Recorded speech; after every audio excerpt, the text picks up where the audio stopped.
الله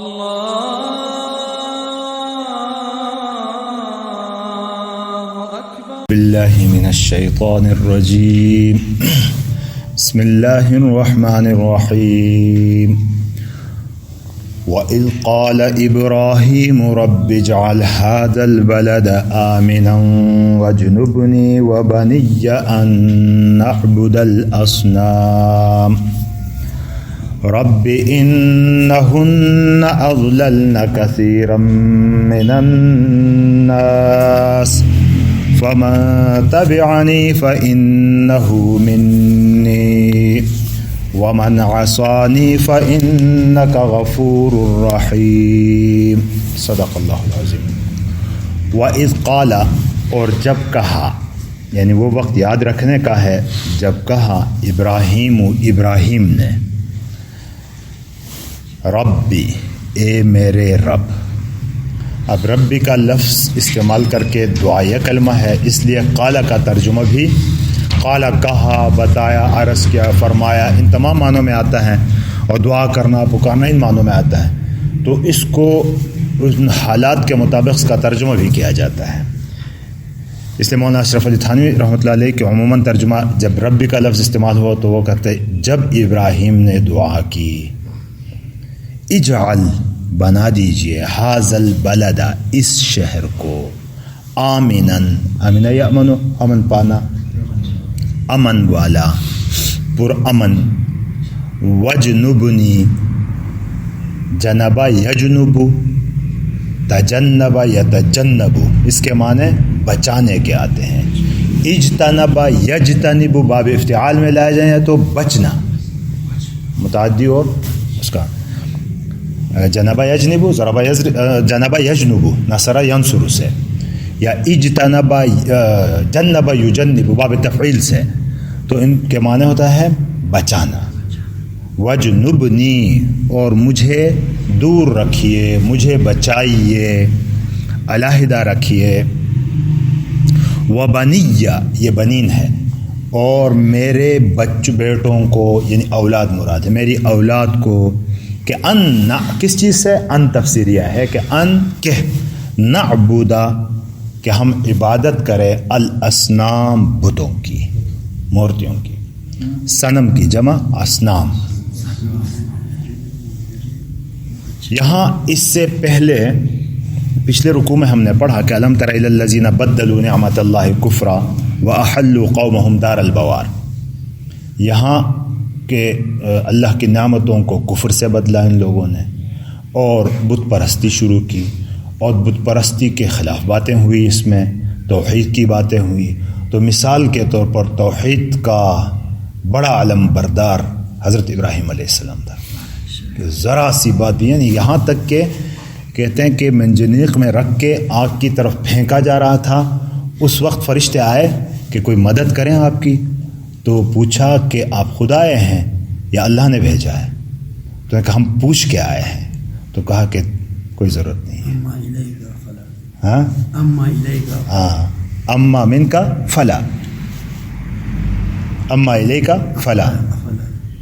تو آپ کی اپنی طرف سے آئے، مطلب خود اجازت لے کر آئے. اللہ نے براہ راست آپ کو حکم نہیں دیا ہے، آپ اجازت لے کر آئیں، تو کوئی ضرورت نہیں ہے مجھے آپ کی. اتنا اللہ کے ساتھ خلیل تھا نا، اللہ کا خلیل تھا وہ. تو اس کی مثال کے طور پر یہاں ابراہیم علیہ السلام کے واقعے کو اس رکوع میں بیان کیا گیا ہے. اور یہ بھی کہ چونکہ یہ ماحول بت پرستی کا تھا اور خانہ کعبہ کے گرد حضور نبی اکرم صلی اللہ علیہ وسلم کے زمانے میں، تو یہ لوگ اپنے آپ کو ابراہیم علیہ السلام کی اولاد کہا کرتے تھے اور بڑا احترام کرتے تھے حضرت ابراہیم علیہ السلام کا.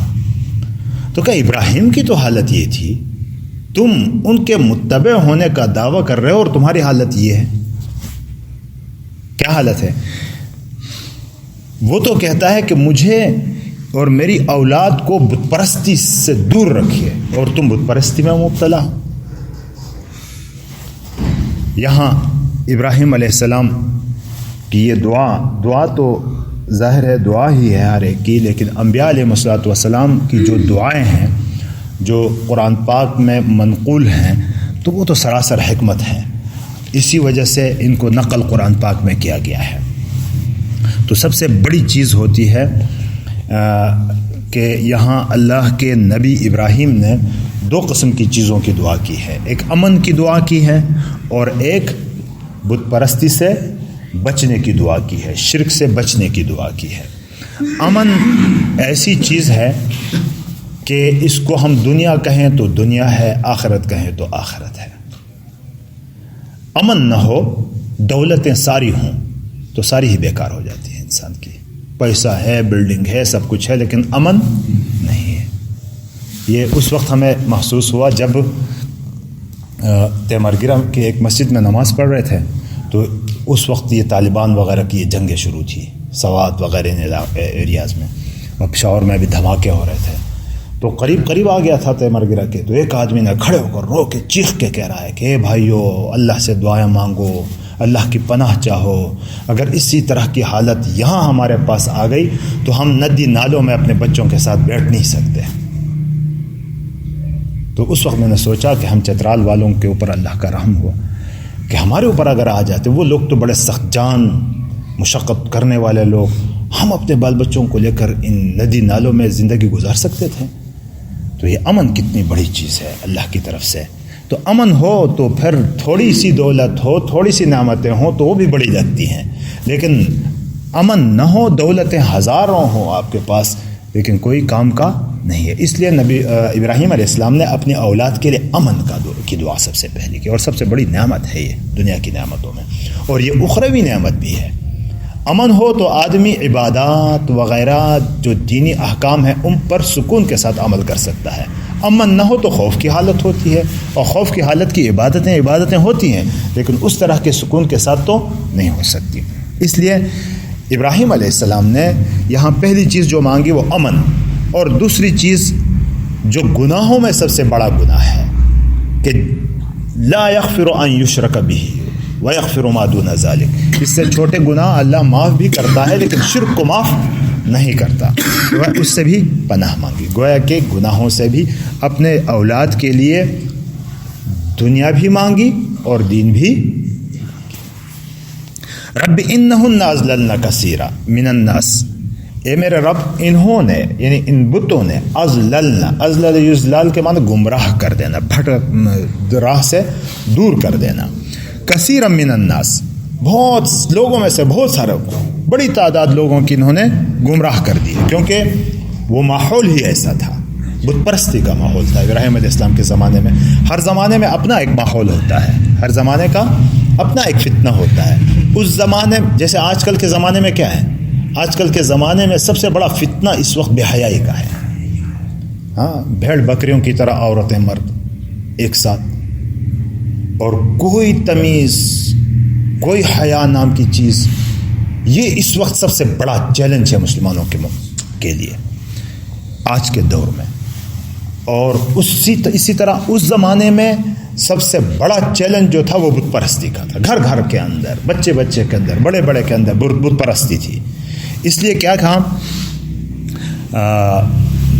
کہ ان ماحول سے میں موجود تھے وہ، تو کہا کہ ان بتوں کی وجہ سے بہت سارے لوگ گمراہی میں پڑے ہوئے ہیں۔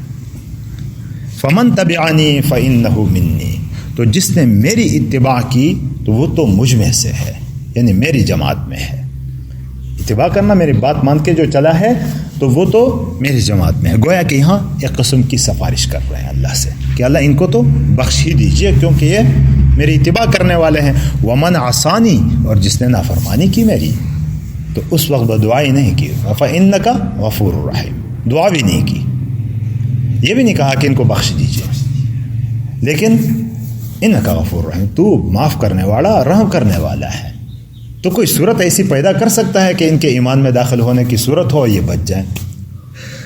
تو گویا کہ ایک قسم کی دعا بھی ہے، اور دعا بھی ظاہراً نہیں کی، کیونکہ کافروں کے بخشنے کی دعا نہیں ہوتی۔ ربنا انی اسکنت من ذریتی بواد غیر ذی زرع، اے ہمارے پروردگار، یہ دعا اس وقت کی ہے جب ابراہیم علیہ السلام، یہ تو اصل میں دعوت و تبلیغ کا کام ان کا شام، فلسطین، عراق ان علاقوں میں چل رہا تھا. اور پھر شام سے اللہ رب العزت نے جب ان کو بچے دیے، اسماعیل، اسحاق علیہ السلام، تو اسماعیل علیہ السلام اور اس کی والدہ ہاجرہ علیہ السلام ان دونوں کو لے کر مکے کی طرف لے جانے کا حکم دیا. اور یہ حالت ایسی تھی کہ اس حکم کی تعمیل میں لے کے آئے ان کو. دیکھیں مولانا احسان صاحب شاید فرمایا کرتے تھے رائیونڈ میں کہ ہاجرہ اور سارہ رضی اللہ تعالیٰ عنہما دونوں نے بڑی قربانیاں دی ہیں ابراہیم کے ساتھ دین کے لیے، در بدر کی ٹھوکریں کھائی ہیں. سارہ نے قربانی دی تو اللہ نے ان کے بطن سے انبیاء پیدا کیے، بہت سارے. عیسیٰ علیہ السلام تک بنی اسرائیل کے انبیاء انہی کے اولاد میں سے ہے. لیکن ہاجرہ کی قربانی اس سے بڑی تھی، اس لیے بڑے نبی، عالمی نبی حضرت محمد صلی اللہ علیہ وسلم اس کی نسل سے آ گئے. قربانیوں کا صلہ اللہ رب العزت دے ہی دیتا ہے. تو یہ جب حکم ہوا کہ آپ ان کو مکہ میں چھوڑ کے آ جائیں تو مکہ لے کے آئے. مختصراً یہ ہے کہ مکہ لے کے آئے. جب مکہ اس جگہ چھوڑا جہاں آج کل خانہ کعبہ ہے اور اس طرف پھر آب زمزم ہے، زمزم کا کنواں ہے، بیر زمزم ہے. تو زمزم کے کنویں اور اس کے درمیان میں چھوڑ کے چلے گئے. حج کرنے کے لیے جو گئے انہوں نے دیکھا ہے، اللہ سب کو نصیب فرمائے کہ قریب قریب ہی ہیں یہ بالکل. اور اس طرف پھر صفا مروہ کی پہاڑی ہے پھر قریب ہی اس کے ساتھ. تو وہاں چھوڑ کے جب آئے تو روایات میں آتا ہے کہ حضرت ابراہیم علیہ السلام ان کو چھوڑ کے تھوڑا سا پانی اور کچھ کھانے کی چیز چھوڑ کے واپس جانے لگے. ہاجرہ رضی اللہ عنہ کا خوف ہوا کہ کہاں جا رہے ہیں، پوچھا چیخ کے کہاں جا رہے ہیں ہمیں چھوڑ کر. بالکل مڑ کے نہیں دیکھا. کہتے کئی دفعہ آواز دی کہ ہمیں چھوڑ کر کہاں جا رہے ہیں. آخر میں خود ہی سوچا کہ ابراہیم اتنے بے وفا تو نہیں ہو سکتے کہ ہمیں یوں ہی پھینک کے چلے جائیں، نہ کچھ ہے، کیونکہ کیا اللہ نے آپ کو حکم دیا ہے؟ ہاجرہ پوچھتی ہے. تب جواب دیا ابراہیم علیہ السلام نے کہ ہاں اللہ نے حکم دیا ہے. تو پھر حضرت ہاجرہ رضی اللہ عنہ کا ایمان دیکھیں، اذن لن یضیعنی اللہ، کہ تب تو اللہ ہمیں کبھی ضائع نہیں کریں گے، یہ کہا. اور پھر حضرت ابراہیم علیہ السلام وہاں سے نکل گئے اور چلتے چلتے کہتے ہیں کہ اتنے دور چلے گئے کہ خانہ کعبے کی وہ جگہ تو نظر آ رہی تھی لیکن یہ بندے نظر آنکھوں سے اوجھل ہو گئے تھے. اس وقت پھر یہ دعا کی. کیا دعا کی؟ دیکھیں یہاں ایک سبق یہ بھی ہے کہ جب بھی کوئی اللہ کا حکم پورا کیا جائے اللہ کا حکم سمجھ کے تو اس کے بعد دعا کر دینی چاہیے، کیونکہ دعا اس وقت قبول ہوتی ہے. یہ نماز کے بعد بھی ہم جو دعا کرتے ہیں نا، حضور صلی اللہ علیہ وسلم کی حدیث مبارک ہے کہ ہر فرض کے بعد دعا کیا کرو، دعا قبول ہوتی ہے. تو اللہ کا ایک حکم ہے، اس کو پورا کیا، اب مانگو اللہ سے، اب دعا کرنے کا ہے. ربنا، اے ہمارے پروردگار، انی اسکنتو، کہ میں نے بسایا، اسکنا یسکن، اسکان یہ لفظ پہلے بھی گزرا، بسانا آباد کرنا، من ذریتی، اپنے کچھ اولاد کو، اولاد میں سے، من تبعیضیہ ہے، بعض اولاد کو، سب کو سب نہیں، اولاد میں سے کچھ کو. کہاں؟ بوادن، ایک ایسی وادی میں، وادی پہاڑوں کے بیچ میں جو میدان چھوٹا سا ہوتا ہے اس کو کہتے ہیں. غیر ذی زرع، جہاں کوئی کھیتی نہیں ہے. وہ ایک سا چٹیل میدان تھا کہ کچھ بھی پیداوار کا امکان ہی نظر نہیں آ رہا تھا. ایسی جگہ اللہ کا حکم ہوا تھا، چھوڑ کے آ گئے. عند بیتک المحرم، حرم یحرم تحریم، عزت والا، آپ کے گھر جو کہ عزت والا ہے اس کے پاس، آپ کے عزت والے گھر کے پاس. اب دیکھیں یہاں کوئی نام و نشان تو تھا نہیں گھر کا. اس کا مطلب یہ ہے کہ یہ گھر تھا، جیسا کہ روایات میں آتا ہے کہ یہ آدم علیہ السلام ہی کے زمانے میں، ان اول بیت وضع للناس ببکہ، یہ مکے میں جو گھر بنا ہوا تھا وہ تو آدم علیہ السلام کے زمانے میں بنا تھا. لیکن طوفان نوح کے بعد اس کے آثار مٹ گئے تھے لیکن بنیادیں موجود تھی. جب بعد میں حضرت ابراہیم علیہ السلام نے اس کی تعمیر کی ہے تو جبرائیل علیہ السلام نے وہ نقشہ ڈالا جو پہلے بنا ہوا تھا، اسی بنیادوں پر انہوں نے اٹھایا. اور اس کے بعد بھی کئی دفعہ تاریخ میں آتا ہے، کئی دفعہ ان کو گرایا بھی گیا ہے، انہی بنیادوں پر یہ بن گیا ہے۔ یہ آج کل وہاں ایک جگہ ہے خانہ کعبہ، جا کے دیکھیں گے تو یہ کمرہ تو بنا ہوا ہے، لیکن باہر سے حتیم کہہ کر اس کو تھوڑا سا گھیرے میں تھوڑی سی چھوٹی چھوٹی دیوار بنائی ہے، اور یہ دیوار یہ بھی خانہ کعبہ کا حصہ ہے۔ یہ دیوار نہیں، یہ دیوار کے اندر کا جو حصہ ہے یہ بھی خانہ کعبہ ہی کا حصہ ہے، لیکن یہاں یہ کیوں الگ سے رکھی گئی ہے باہر؟ تو حضور صلی اللہ علیہ وسلم کے زمانے سے میں اس سے پہلے، نبوت سے پہلے کی بات ہے کہ اس کو متحدم کر کے قریش نے جب اس کو بنانا چاہا تو اس وقت انہوں نے کہتے ہیں کہ آپس میں مشورہ کیا اس میں حرام کی کوئی چیز استعمال نہیں کریں گے، صرف حلال کمائی کی چیز استعمال کریں گے۔ گویا کہ حرام اور حلال کا تصور اس وقت موجود تھا۔ پھر انہوں نے وہ جمع کیا تو وہ اتنا ہی بنا کہ یہ جو اس وقت ہے اتنی جگہ بن سکتی تھی، وہ جگہ پھر رہ گئی۔ اب یہ ہمارے لیے اللہ کی ایک بہت بڑی نعمت ہے کہ وہ رہ گئی تھی۔ یہ اللہ کا کام تو ہم تو کہتے ہیں اتفاقاً ایسا ہوا، اتفاقاً نہیں ہوا، اللہ کے ہاں تو منصوب اس کے تحت ہوتا ہے، سب کچھ حکم کے مطابق ہوتا ہے۔ جو حکم ایسا، اب ہمارے لیے رحمت کیسی ہے؟ یہ خانہ کعبہ کا دروازہ آج کل صرف بادشاہوں، وزرائے اعظم اور صدور ان کے لیے کھلتا ہے، ہر ایک کے لیے تو نہیں کھلتا ہے نا، اندر نہیں جا سکتا ہے، باہر ہی طواف کرتے ہیں، اندر تو کوئی نہیں جا سکتا ہے۔ لیکن حتیم کا یہ ایریا ایسا ہے کہ ہر ایک جا سکتا ہے۔ اللہ ہر مرتبہ وہاں شرف دے دیتا ہے ایسا کہ آدمی اندر جا کے اپنی نمازیں پڑھ سکتا ہے، تسبیح کر سکتا ہے، اندر داخل ہو سکتا ہے۔ تو ہر عمرہ والے، حج والے وہاں تقریباً ہی جاتے ہیں وہاں۔ تو عند بیتک المحرم، آپ کے احترام والے گھر کے پاس، ان کو میں وہاں چھوڑ کے آیا ہوں۔ کیوں؟ ربنا لیقیموا الصلاۃ، اے ہمارے رب تاکہ یہ نماز قائم کریں۔ یہ ربنا کے لفظ میں بڑی محبت ہے کہ ہمارے سب کچھ پورا کرنے والی ذات، تو اس لیے ربنا کا لفظ دعا میں بہت زیادہ استعمال ہوتا ہے، تاکہ یہ نماز قائم کریں۔ دیکھو نماز کی کتنی بڑی اہمیت، کہ فرمایا کہ یہ ان کو میں یہاں ایسی لقدق میدان میں چھوڑ کے جا رہا ہوں تو تاکہ آپ کی عبادت کریں، نماز پڑھیں۔ اس لیے نماز فجعل افئدہ، اور یہ اشارہ ہے ان کفار مکہ کی طرف کہ آپ جس کو باپ کہتے ہیں، جس کی اولاد اپنے آپ کو سمجھتے ہیں، ان کی تو یہ حالت تھی کہ وہ عبادت کے لیے اس گھر کو بنا کے گئے تھے، یہاں عبادت کی دعا کر کے گئے تھے، اور آپ بتوں کی پوجا شروع کی آپ لوگوں نے۔ ربنا علی فجعل، تو بنا دیجئے افئدۃ من الناس، لوگوں کے دلوں کو۔ افئدہ فؤاد کی جمع ہے، دل۔ یہ دل کے لیے بہت سارے الفاظ استعمال ہوتے ہیں، قلب، فؤاد، صدر، یہ مختلف قسم کے الفاظ استعمال ہوتے ہیں، لیکن اگر ان کا فرق کیا جائے تو فرق اتنا ہے کہ عام طور پر اس طرح کے سینہ، تو صدر سینے کو کہتے ہیں، اور اس سینے کے اندر دل ہوتا ہے، اور دل کے اندر جو آتا ہے اس کو فؤاد کہتے ہیں۔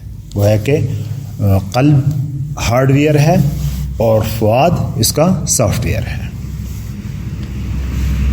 یہ میں نے اپنی طرف سے یہ بات کہہ دی، بہرحال یہ اس طرح کی ہے تقریباً۔